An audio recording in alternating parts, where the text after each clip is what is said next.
आकाशवाणी रांची से प्रस्तुत है प्रादेशिक समाचार।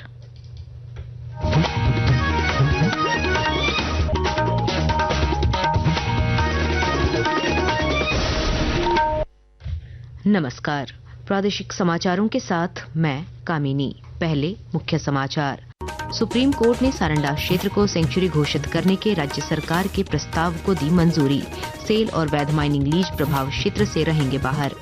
मुख्यमंत्री हेमंत सोरेन ने रांची में 2 शहीद आरक्षियों के परिजनों को 1 करोड़ 10 लाख की सहायता राशि सौंपी। शहीद बच्चों के लिए आवासीय विद्यालय की घोषणा की।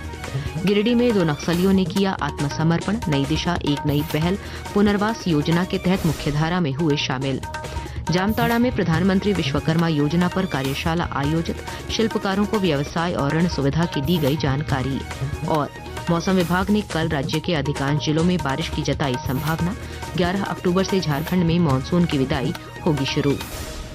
और अब समाचार विस्तार से। सुप्रीम कोर्ट ने सारंडा क्षेत्र में 31,468.25 हेक्टेयर को सेंचुरी घोषित करने की राज्य सरकार के प्रस्ताव को मंजूरी दे दी है। कोर्ट ने सेल और वैध माइनिंग लीज को सेंचुरी के प्रभाव क्षेत्र से मुक्त रहने और 1 सप्ताह में संबंधित शपथ पत्र दायर करने का आदेश दिया। न्यायालय ने स्टील उत्पादन और राष्ट्रीय महत्व की आपूर्ति को ध्यान में रखते हुए सेंचुरी घोषित करते समय खनन प्रभावित न होने का निर्देश दिया। मुख्य न्यायाधीश BR गवई और न्यायाधीश के विनोद चंद्रन ने सरकार सेल और एमिकस क्यूरी की दलील सुनने के बाद यह आदेश जारी किया। मुख्यमंत्री हेमंत सोरेन ने रांची में शहीद आरक्षी सुनील कुमार राम और संतन कुमार मेहता के परिजनों को 1 करोड़ 10 लाख रुपए की वित्तीय सहायता राशि का चेक सौंपा। मौके पर मुख्यमंत्री ने कहा कि राज्य सरकार द्वारा शहीद जवानों के बच्चों के लिए निःशुल्क गुणवत्तापूर्ण शिक्षा देने हेतु रांची में आवासीय विद्यालय का निर्माण किया जाएगा।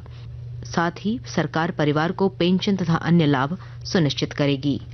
हम अपने जवानों के लिए अलग से स्कूल बना सकते, हॉस्टल बना रहे हैं रांची में ही, जिसमें हमारे जवान जो शहीद होते हैं उनके बच्चे फ्री ऑफ कॉस्ट अच्छे स्कूल में, प्राइवेट स्कूल के तर्ज पर वो स्कूल चलेगा। और ये पुलिस विभाग ही चलाएगी। हमारे पुलिस विभाग के लिए हमको एक अस्पताल भी बनाना है।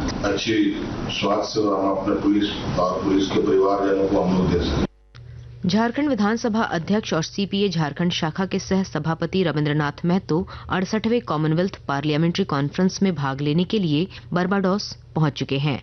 झारखंड से प्रतिनिधिमंडल में सदस्य नवीन जायसवाल भी उनके साथ शामिल हैं। 5 से 12 अक्टूबर तक ब्रिजटाउन बारबाडोस में द कॉमनवेल्थ और ग्लोबल पार्टनर थीम के तहत आयोजित इस सम्मेलन में वैश्विक लोकतंत्र, संकट, तकनीकी परिवर्तन, जलवायु परिवर्तन और सामाजिक असमानताओं सहित विभिन्न संसदीय मुद्दों पर आयोजित चर्चा और कार्यशाला में विधानसभा अध्यक्ष श्री महतो अपने व्याख्यान भी प्रस्तुत करेंगे।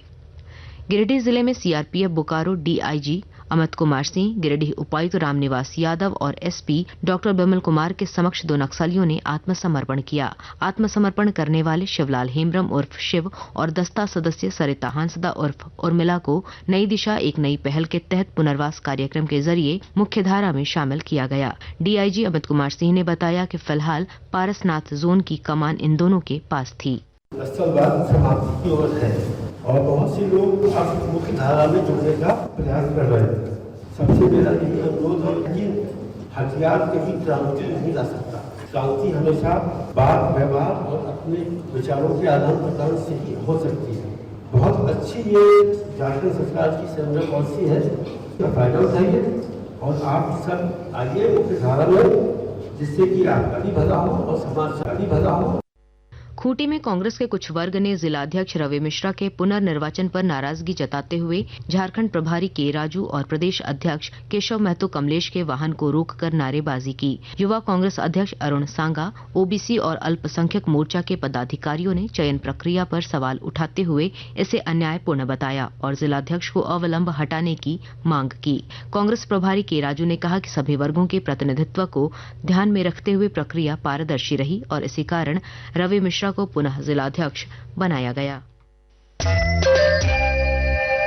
आकाशवाणी के ताजा तरीन समाचारों के लिए आप हमारी वेबसाइट newsonair.gov.in पर लॉग ऑन कर सकते हैं। ताजा समाचार X handle @AIR news alerts और Facebook page All India Radio News पर भी उपलब्ध है। आप प्रादेशिक समाचार एकांश के X handle @AIR News_ Ranchi और Facebook page Akashvani news Ranchi, Instagram page तथा YouTube channel AIR news Ranchi पर भी हमारे बुलेटिन सुन सकते हैं। प्रादेशिक समाचार आप आकाशवाणी रांची से सुन रहे हैं।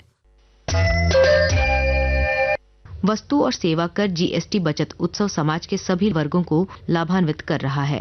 इसकी शुरुआत 22 सितंबर से हुई थी। GST सुधार से उत्तर प्रदेश की अर्थव्यवस्था को बढ़ावा मिल रहा है। एक रिपोर्ट। GST में नए सुधार से उत्तर प्रदेश के कारीगरों, किसानों और छोटे व्यवसायियों को बड़ा प्रोत्साहन मिला है। यह सुधार राज्य के पारंपरिक क्षेत्रों के लिए विशेष महत्व रखता है, जहां GST को 12% से घटाकर 5% कर दिया गया है। इससे भदोही के कालीन, मुरादाबाद के पीतल के बर्तन और सहारनपुर की लकड़ी की नक्काशी जैसे प्रसिद्ध उद्योगों को बढ़ावा मिलने के साथ ही कारीगरों की आजीविका को भी मजबूती मिली है। कानपुर और आगरा के चमड़ा और जूता उद्योग, जिनमें 10 लाख से ज्यादा कर्मचारी कार्यरत हैं, अब 2,500 रुपए की कीमत वाली वस्तुओं पर कम GST का लाभ उठा सकेंगे, जिससे छोटे और मध्यम उद्यमों की प्रतिस्पर्धा क्षमता को भी बढ़ोतरी मिलेगी। फिरोजाबाद, खुर्जा, गोरखपुर और आजमगढ़ जैसे शहर में बनी कांच, सेरेमिक और टेराकोटा उत्पादों पर भी अब 5% GST लगेगा, जिससे इनकी मांग पर बढ़ोतरी होगी। इसके साथ ही मेरठ, वाराणसी और चित्रकूट जैसे शहरों में बने पारंपरिक खिलौने, हाथ से बने कागज और पर्यावरण अनुकूल स्टेशनरी के उद्योगों को भी कटौती से लाभ होगा। आगरा का प्रसिद्ध पेठा भी 5% GST श्रेणी में आने से सस्ता हो गया है। इससे छोटे मिठाई कारोबारियों को मजबूती मिली है। नई दरों के साथ ये GST सुधार उपभोक्ताओं के लिए सामान सस्ता बनाने और कारीगरों की आमदनी बढ़ाने की दिशा में बड़ा कदम है। महविश रहमान के साथ आकाशवाणी समाचार कक्ष, रांची से मैं पूनम केरकेट्टा। प्रधानमंत्री विश्वकर्मा योजना के तहत जामताड़ा के कर्माटार प्रखंड में शिल्पकारों के लिए जागरूकता कार्यशाला आयोजित की गई। कार्यशाला के माध्यम से व्यवसायिक को उद्योग का रूप देने और ऋण प्राप्ति की जानकारी दी गई। MSME धनबाद के सहायक निदेशक सुजित कुमार ने बताया कि योजना का उद्देश्य शिल्पकारों को आत्मनिर्भर बनाना है। काफी संख्या में हमारे आर्टिजन जो अपना व्यवसाय रोजगार कर रहे हैं और जिनको कठिनाइयां हो रही है, वो आज इस कार्यक्रम में दूर किया गया। और कोशिश की यही रहेगा कि सभी जो आर्टिजन जिनको बैंक से लोन नहीं मिल पाया है अपना रोजगार करने के लिए, उनका एक लिस्ट तैयार किए हैं हम लोग। उनको लोन मिलना है, ऋण मुहैया कराना है इसी स्कीम के तहत, वो समय पे इनको मुहैया कराया जा सके।